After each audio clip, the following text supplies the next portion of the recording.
guys, welcome back to our channel. Today's video is all about one of the toughest things you might have to do in your career, quitting your job.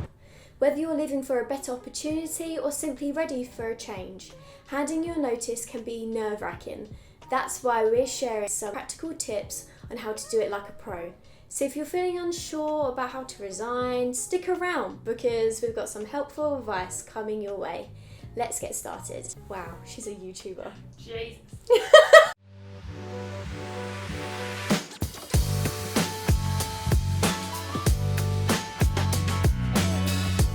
The top tips for handing in your notice. After finding your dream job, nailing an interview and securing a fantastic offer, it's time to hand in your notice. I'm assuming you're not relishing the prospect of leaving your current job. If you hate it or even being treated badly, then maybe you won't mind. Letting your boss know you're quitting is always tough, especially when you've landed a new role and still want to stay in touch. It's even harder when you've been at the same company for a while because you don't want to let anyone down or seem sneaky for looking for a new job without telling them. Follow these simple steps to navigate the situation with grace and professionalism. Keeping your relationships and networking opportunities open, you'll be able to move on with your career, knowing you've done everything right and not left on a bad note. Check your notice period. So, when you sign on your new job, you'll have an original employment contract that lays out a notice period you need to give before leaving the company. This is something you can go over in your notice meeting with your manager. Just a heads up, it's important to work the full notice period that's outlined in your contract. So even if your employer is eager for you to start, it's not a good idea to promise them that you can, even before your current job's notice period is up. It's best to stick to the terms of your contract and avoid any potential conflicts down the line. Write a letter of resignation. The first step to resigning is to write your letter of resignation. It's important to include a few key pieces of information, like the date you plan to submit the letter, the name of the person you're addressing to, usually your line manager, your employee's name and address, and last day of your employment as outlined in your contract. Oh, and don't forget to sign it. Now, if you really want to leave a good impression and maintain a good relationship with your current employer, it's a good idea to include a few lines about why you're moving on. It's not mandatory, but it's a nice touch. You never know when your paths may cross again in the tech community, so it's always good to leave things on a positive note. But one important thing to remember is not to send your resignation letter via email before speaking with your manager face to face. It's just common courtesy and it shows respect for your current employer. Another thing to keep in mind is that your resignation letter is not the place to air your grievances or complain about your co-workers.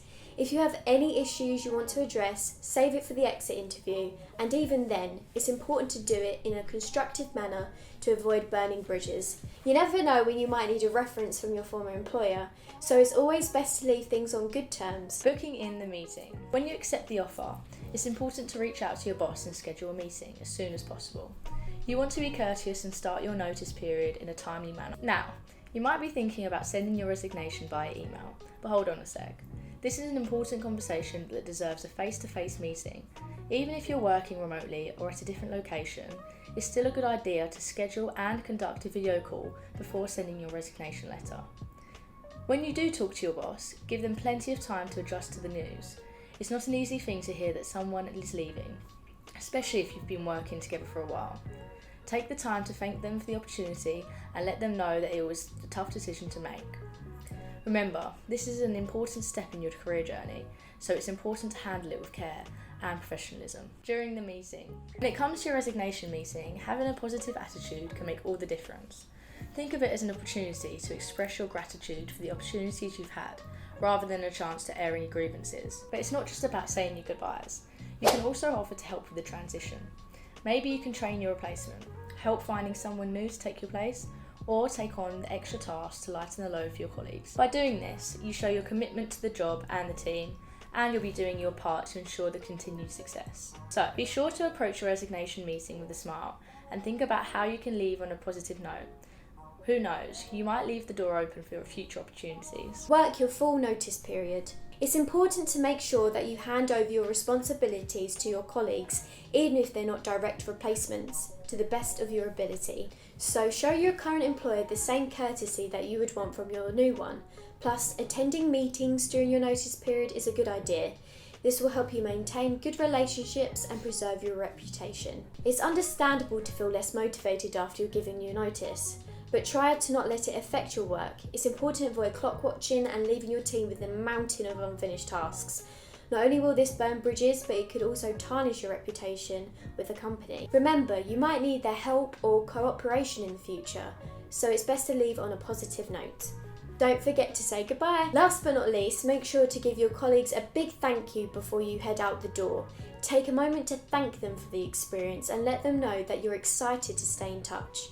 You can continue to share ideas and knowledge, offer support and advice, and remain connected within the tech community. By following these steps, you can leave your job with grace and professionalism while preserving positive relationships with your former colleagues and boss. This not only keeps networking opportunities open, but also ensures a seamless transition into your new role. If you are interested in more career advice, hiring tips, or the latest updates in the tech world, make sure to subscribe to our channel and give the video a like.